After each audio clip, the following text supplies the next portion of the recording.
Morning students. आज हम बेटा एक्सरसाइज 9.3 के कुछ और क्वेश्चन डिस्कस करेंगे। क्वेश्चन नंबर 10 तक हम कर चुके हैं। क्वेश्चन नंबर 11, इवेलुएट समेशन के फ्रॉम 1 to 11 ऑफ 2 + k⁻3। तो ये जो फैक्टर है 2 + k⁻3, यहाँ पर k की वैल्यू 1 to 11 लेके जानी है आपको, ठीक है। तो एक बार हम k को 1 रखेंगे, फिर 2 रखेंगे, फिर 3 रखेंगे और कहाँ तक 11 तक, ठीक है। जब हम k को 1 रख रहे हैं तो हमारा हो जाएगा एक्सप्रेशन 2 + 3⁻1। जब हम 2 रख रहे हैं तो 2 + 3⁻2, फिर 3 रख रहे हैं 2 + 3⁻3 एंड सो ऑन। कहाँ तक ले जाना है हमें 2 + 3⁻11, ठीक है। तो ये 2 + 2 + 2 + 2, ये 2 कितने टाइम्स प्लस हो रहा है बेटा 11 टाइम्स, क्योंकि यहाँ पर 1 से लेकर 11 तक हमने रिप्लेस करा है तो 11 टाइम्स ही 2 हमारा आ गया है, ठीक है।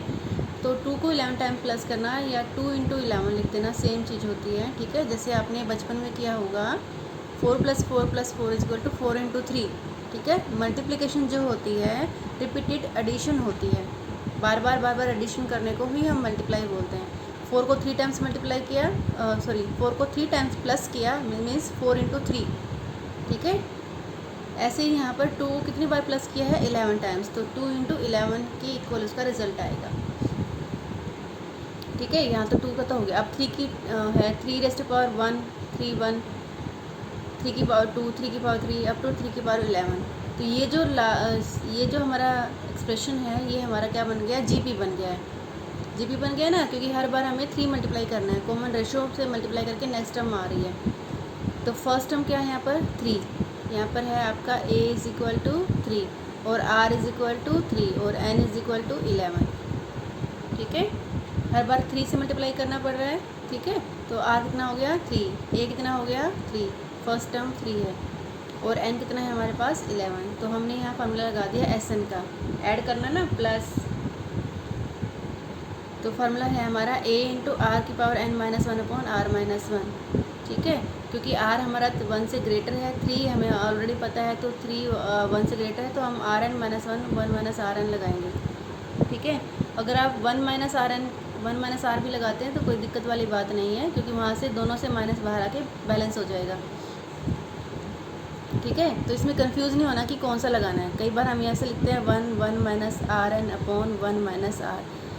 ये कब लिखते हैं हम, जब हमारा r जो है 1 से लेस होता है या छोटा होता है, इसको पॉजिटिव बनाना होता है, बस ये ध्यान रखना है आपको, ठीक है। और यहाँ ये कब लगाते हैं, जब r 1 से बड़ा होता है। और वैसे दोनों फार्मूले सेम है, क्योंकि अगर यहाँ माइनस भी आ जाता है ऊपर नीचे तो माइनस बैलेंस हो जाता है, तो कोई दिक्कत वाली बात नहीं है। तो यहाँ पर आपका 3 - 1 2 हो जाएगा 3/2, और कोई कैलकुलेशन आप कर नहीं सकते, क्योंकि 3⁻11 काफ़ी लंबी कैलकुलेशन है, तो आप इसको एज इट इज़ छोड़ दें, ठीक है। तो ये आपका आंसर आ गया, ओके क्लियर। ज़्यादा मुश्किल क्वेश्चन नहीं था, बस आपको 2 को अलग प्लस करना है और 3 का जो टर्म्स प्लस हो रही हैं वो हमारा जीपी बन गया, उसमें जीपी का SN का फॉर्मूला लगा दिया, क्लियर। अब क्वेश्चन नंबर 12 है, the sum of first 3 terms of JP is 39/10 and their product is 1. Find the common ratio and terms. Sum of first 3 terms of GP is 39/10 and their product, जो 3 terms हैं पहली, उनका product 1 है, ठीक है। जब आपको सिर्फ 3 टर्म्स की बात हो GP में, तो हमेशा आपको A/R, A और AR ही लेने हैं, ठीक है। जैसे A1, A2, A3 या कोई भी 3 टर्म्स लेने हो आपको JP में। जब भी आपको JP में कोई भी 3 टर्म लेनी हो तो उनको हमेशा आपको A/R, A और AR लेना है, ठीक है। जैसे हम AP अगर हमारे पास होती है और उसमें हमें 3 टर्म्स लेनी होती है, तो हम क्या लेते हैं A - D, A और A + D लेते हैं, ठीक है। AP में हम 3 टर्म अगर हमें लेने के लिए बोला जाता है, हमें सोल्व करने के लिए 3 टर्म्स लेनी पड़ती हैं, तो हमें हमेशा ये लेनी होती हैं A - D, A + D, ताकि D बैलेंस हो जाए और हमारा एक अननोन रह जाए A और वो सोल्व हो जाए, ठीक है। तो यहाँ पर भी हमें ऐसे ही करना होता है, A/R, A और AR लेना होता है। देखो R से मल्टीप्लाई करोगे A आ गया, R से मल्टीप्लाई करोगे AR आ गया, है ना। तो कॉमन रेशो GP तो है, ये टर्म्स GP में है ना ये टर्म्स, यहाँ किस लिए किया, ताकि ये आर आर बैलेंस हो जाए और एक अननोन बच जाए और हमारा सोल्व हो जाए। अब 3 टर्म्स हमें ये लेनी है, तो इनका प्रोडक्ट मल्टीप्लाई करेंगे, कितना दे रखा है 1, देयर प्रोडक्ट इज़ 1, तो प्रोडक्ट करेंगे तो आर से आर बैलेंस हो गया, ए क्यूब इज इक्वल टू 1 आ गया, तो ए इज इक्वल टू 1। ठीक है, देखा इजीली सोल्व हो गया ना। अगर हम कुछ और टर्म लेते हैं तो हमारा सोल्व नहीं होता, क्योंकि हमारे 2 अननोन होते, ए बी और आर बी, सोल्व नहीं होता। ठीक है, तो हमें इसलिए ऐसे मैनेज करना होता है ताकि हमारा एक ही अननोन बचे। अब ये हो गया। अब क्या कह रहा है, sum of first 3 terms is 39/10, तो हम इनका सम ले लेंगे। सम ले लेंगे तो यहाँ से तो ए कॉमन आ गया, ए की वैल्यू कितनी है 1, ये तो 1 हो गया। बाकी आपका जो ये है सोल्व कर लेंगे एलसीएम से, 1 + r स्क्वायर इक्वल टू 39। तो यहाँ पर आप क्रॉस मल्टीप्लाई करेंगे तो हमारे पास क्वाड्रेटिक इक्वेशन बन जाएगी। ठीक है, यहाँ 39r हो जाएगा, ये 10r स्क्वायर हो जाएगा। उसको सोल्व कर लेंगे तो हमारे पास क्वाड्रेटिक इक्वेशन आ गई है 10r square minus 29r plus 10 is equal to 0। तो इसको जैसे हमने 10th में क्वाड्रेटिक इक्वेशन सोल्व करनी सीखी थी वैसे ही कर लेंगे। 10 × 10 100 आ गया आपका। 100 में को फैक्टराइज करना है कि उसको प्लस करके -29 आ जाए, तो हमने 25 और 4, ठीक है, ये फैक्टर बनाए हैं।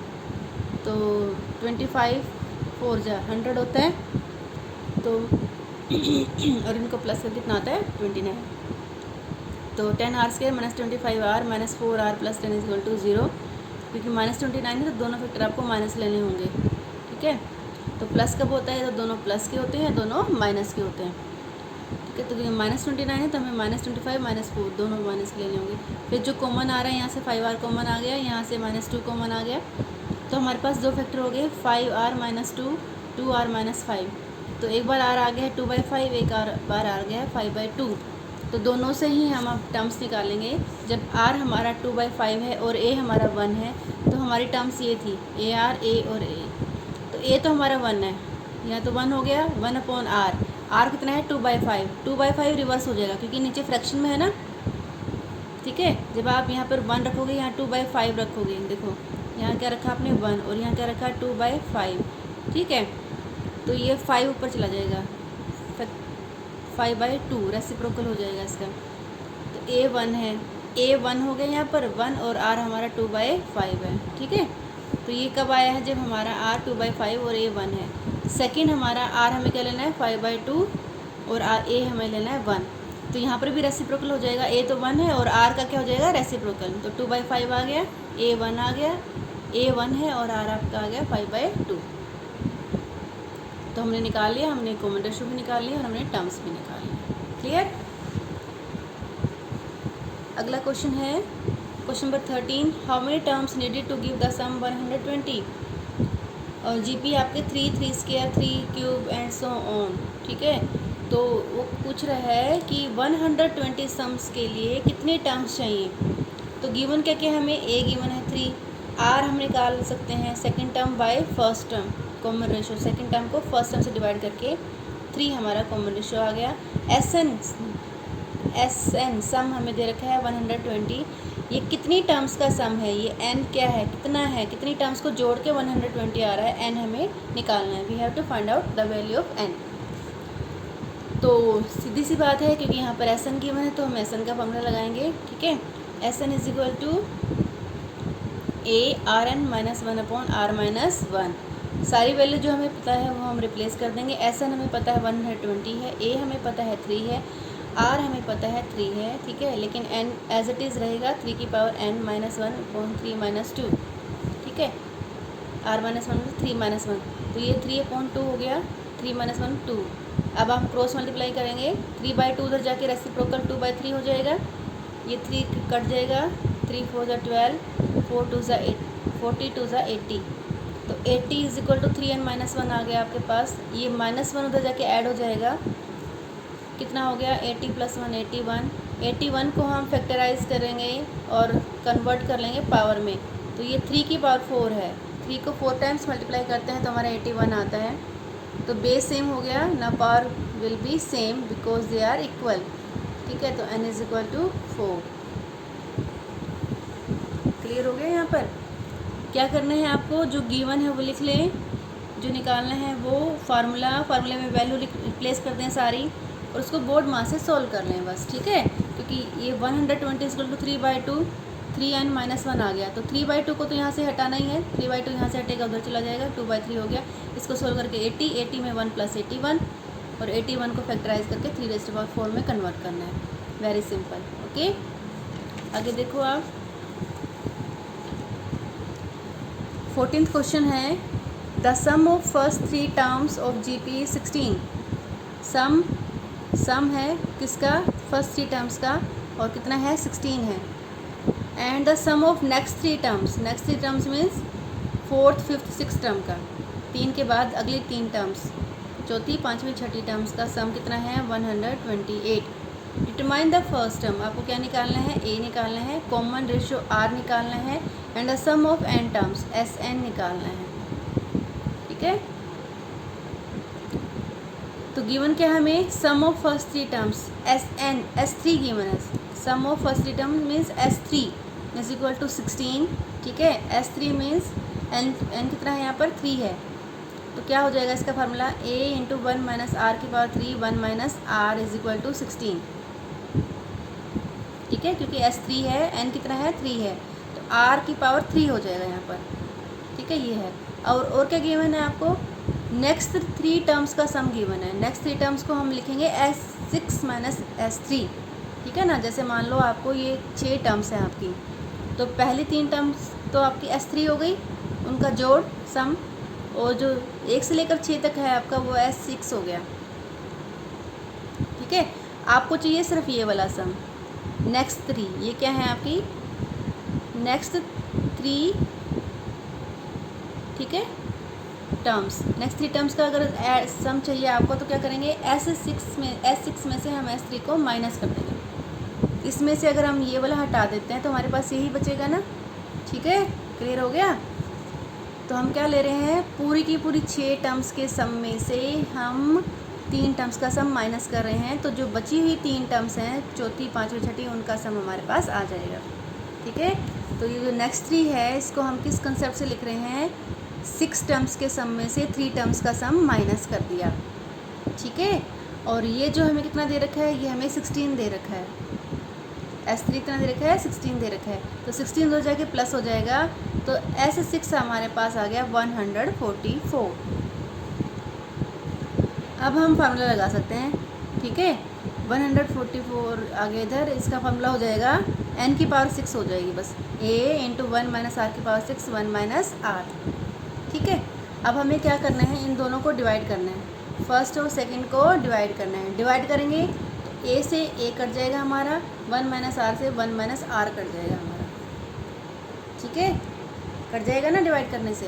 तो यहाँ क्या बचेगा हमारा, यहाँ बचेगा 1 - r⁻6, यहाँ क्या बचेगा 1 - r⁻3, ये राइट साइड में होगा 144/16, ठीक है। तो ये जो देखो 6 है पावर, इसको हम r⁻3/2 लिख सकते हैं ना। तो यहाँ पर जो है आपका फार्मूला खुल जाएगा a² - b² का, क्योंकि ये 1² - r³ का स्क्वायर, तो यहाँ का कौन सा फार्मूला खुल जाएगा, a² - b² का, a - b × a + b, ये वाला फार्मूला खुल जाएगा, ठीक है। a क्या है 1 और b क्या है r⁻3, तो ये फार्मूला खोलने के बाद हमारा आ गया 1 - r³ × 1 + r³, और नीचे हमारा क्या था 1 - r³, तो ये फैक्टर तो हमारा कट जाएगा, ठीक है।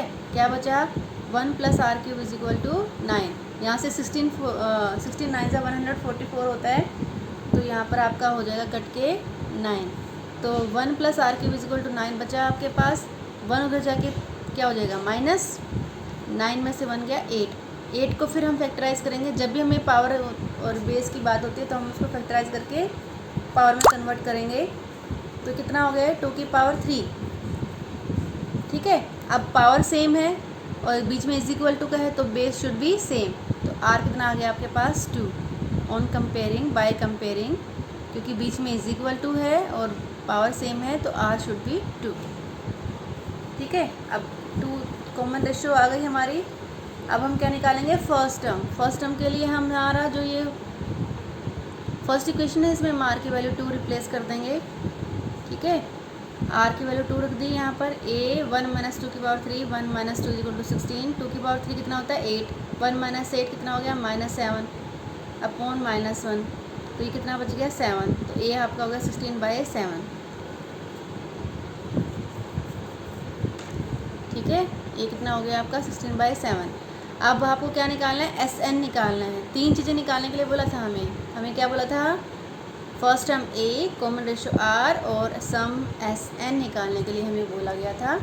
2 हमने निकाल लिए। सबसे पहले हमने निकाली है कॉमन रेशो, फिर हमने कॉमन रेशो की वैल्यू इस फार्मूले में पुट करके हमने निकाल लिया है ए। अब किसकी बारी है, SN की। तो SN का जो फार्मूला होता है हमारा, SN is equal to a r की power n-1 upon 1 minus r. तो यहाँ पर हमें सिर्फ वैल्यू रिप्लेस कर देनी है जो हमें पता चल गई हैं। हमें क्या क्या पता लग गया है, ए की वैल्यू 16/7 आ गई है और आर की वैल्यू 2 आ गई है। ठीक है, इसके अलावा n हमें नहीं पता क्योंकि SN बोला है, n वी डोंट नो, तो n को एज इट इज़ रखेंगे हम, तो ये हमारा फार्मूला बन जाएगा। तो 2 - 1 1 आ गया, बस और कोई कैलकुलेशन इसमें हम कर नहीं सकते। ठीक है, तो ये हमारा आंसर आ गया। हाँ जी, अगला क्वेश्चन देखो 15th। हिंट दे रही हूँ मैं आपको, अपने आप सोल्व करना है बेटे आपको।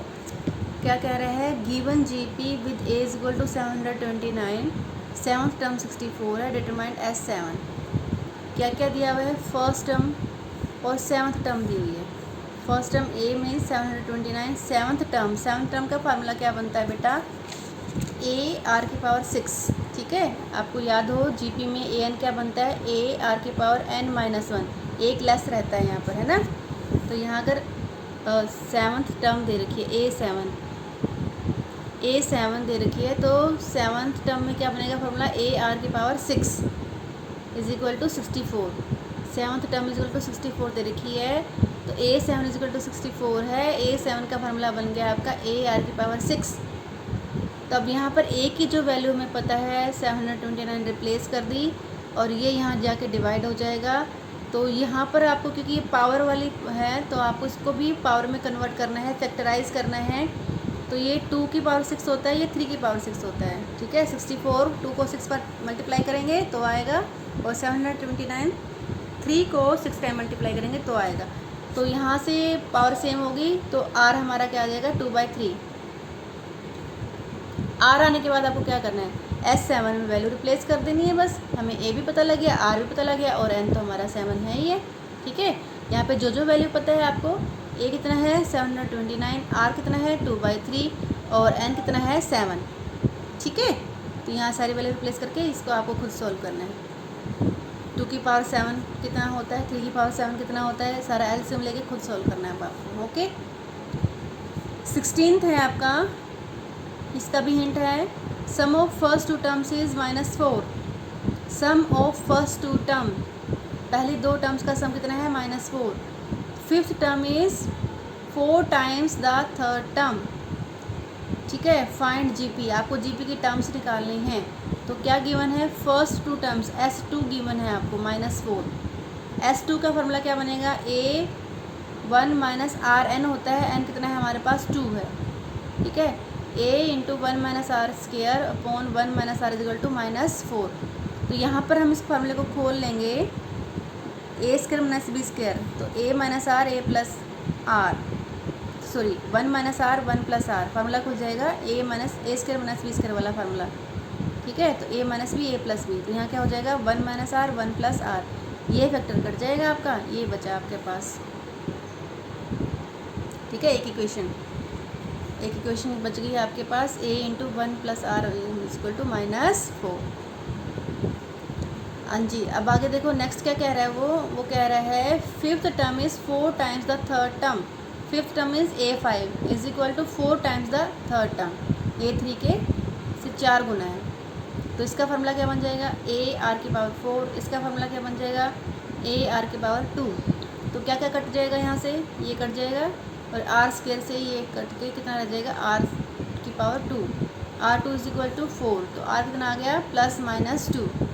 ठीक है, तो एक बार आप r+2 के लिए सोल्व करेंगे, एक बार r-2 के लिए सोल्व करेंगे। यहाँ वैल्यू रखेंगे, a आ जाएगा आपका। एक बार आर को क्या रखेंगे 2, एक बार आर को रखेंगे -2, तो ए आ जाएगा आपका। ठीक है, तो एक बार R2 से जो ए आएगा उसको लेकर आपको जीपी बनानी है। जीपी क्या होती है, फर्स्ट टर्म ए, फिर अगली ए आर, फिर A R square and so on. मतलब ए निकलने के बाद तो आर से मल्टीप्लाई करते जाओ उसको बस, है ना। आगे डैश डैश निकालो, 3 टर्म्स निकालनी है। और सेकंड 2 निकलेंगे जीपीस में, एक बार +2 से और एक बार -2 से। एक बार +2 से ए कुछ और आएगा, एक बार -2 से ए कुछ और आएगा। तो यहाँ पर आपको जीपी निकाल लेनी है। Okay, clear.